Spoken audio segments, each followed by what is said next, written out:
Môžeme? Bude pre mňa cťou viesť mesto Martin ako jeho nový primátor. A nie je to len preto, že mi ako rodenému Martinčanovi nesmierne záleží na tom, aby sa naše mesto opäť postavilo na nohy. Nielen preto, že chcem, aby Martinčania boli na svoje mesto opäť právom hrdí, ale je to aj preto, lebo reštart Martina dal dohromady tým, aký nemá v našom meste období. Je to jednoducho prirodzený vývoj 10 rokov našich aktivít, stoviek prospešných činností pre obyvateľov a tisícok hodín mňa a mojich skvelých kolegov a kolegyň.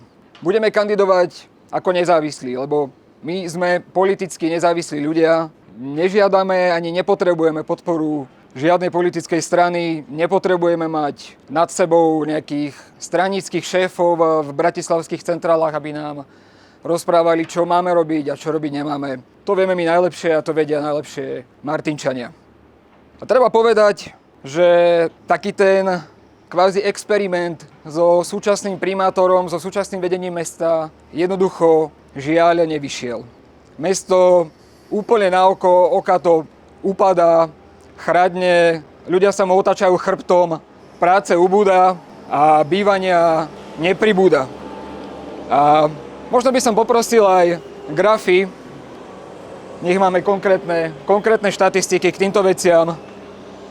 Ja vám to potom aj samozrejme dopošlem, ale toto sú naozaj desivé čísla a čísla a štatistiky neklamú. Keď si pozrieme štatistiky kumulatívneho úbytku pracovných miest v meste Martin, tak sme sa dostali od 2021, čiže počas obidvoch mandátov súčasného primátora na zrušených 1737 pracovných miest. A to je naozaj už vážny problém, ktorý treba systémovo riešiť.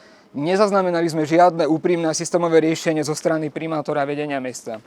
Ďalší obrovský problém, kde nám štatistiky kričia alebo doslova plačú, je demografický profil mesta Martin. Mesto Martin za posledných asi 25 rokov sa dostalo do fázy úplne dlhodobého a systémového demografického úbytku a samozrejme aj výrazného starnutia. Ale od svojho vrcholu, kedy v meste Martin žilo vyše 60 000 obyvateľov, odtiaľ to odišlo takmer 11 000 ľudí a v roku 2026 sme žiaľ Bohu završili tento pokles pod 50 000 obyvateľov, čo znamená množstvo ďalších problémov aj pre rozpočet nášho mesta. No a potom je tu ešte jedna zaujímavá štatistika, že kam vlastne Martinčania utekajú. Človek by si povedal, že do zahraničia alebo do Bratislavy. Martinčania primárne utekajú do okresu Liptovský Mikuláš, do okresu Žilina, do okresu Turčianske Teplice, Ružomberok a až následne prichádza Bratislava. A je to dôkaz toho, že jednoducho ľudia z Martina asi nechcú vytrhnúť svoje korene z tohto mesta, ale nemajú tu nejaké pracovné uplatnenie, nemajú tu poriadne bývanie, čiže sťahujú sa do okolitých okresov. A toto je naozaj veľmi vážny problém.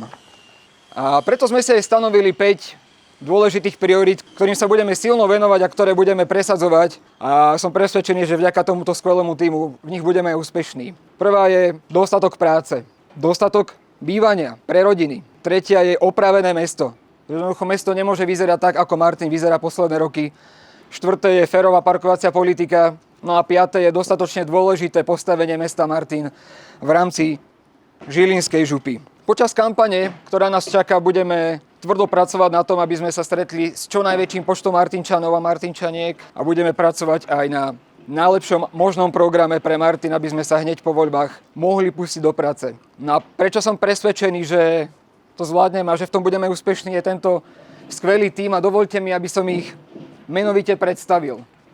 Je tu pán Ciller, známy pedagóg, profesor VŠMU, scenograf, tu pani Martinická, riaditeľka Turčianskej knižnice v Martine, je tu pán Šutiak, známy aktivista, strojník, tu pani Vtoreková, známa projektová manažérka, špecialistka na bezpečnosť a moja drahá manželka, je tu pani Martina Brem-Knorová, ktorá je súdna znalkyňa a daňová poradkyňa a stojí aj za úspešným projektom martinských predzáhradok a balkónov.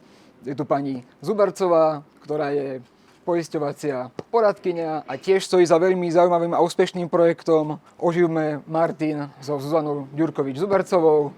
Potom je tu Jan Strkáč, ktorý je veľmi aktívny človek so svojou komunitou, je koordinátor rekonštrukcie Sklabinského hradu. Máme tu Andreu Bačeovú, ktorá je ex-predsednička parlamentu mladých a je osobou, ktorá sa zaslúžila o bezprecedentné navýšenie rozpočtu pre mladých v tejto organizácii. Je tu Pavol Hušťava, známy odborár, bojovník za práva pracujúcich, operátor výroby. Je tu pani Hriňová, lekárka, anesteziologička, lekárka rýchlej zdravotnej služby, záchrannej zdravotnej služby, ktorá neváhala, prišla na mestské zastupiteľstvo a vyrokovala uznesenie, aby sme aspoň ako samospráva sa ozvali proti neférovej reforme záchranného systému. A je tu Martin Lepej, architekt a poslanec za mestskú časť Sever, veľmi aktívny, už teraz pôsobiaci v reštarte Martina. Martin je pre mňa jednoducho najlepšie mesto na svete. Martinčania sú úžasní ľudia a toto je najlepší tím, aký kedy Martin mal, aký Martin mohol mať a som presvedčený, že toto je jediný tím, ktorý dokáže reštartovať toto mesto a v najbližších voľbách a hlavne po tých voľbách to aj dokážeme. Ďakujem pekne za vašu účasť.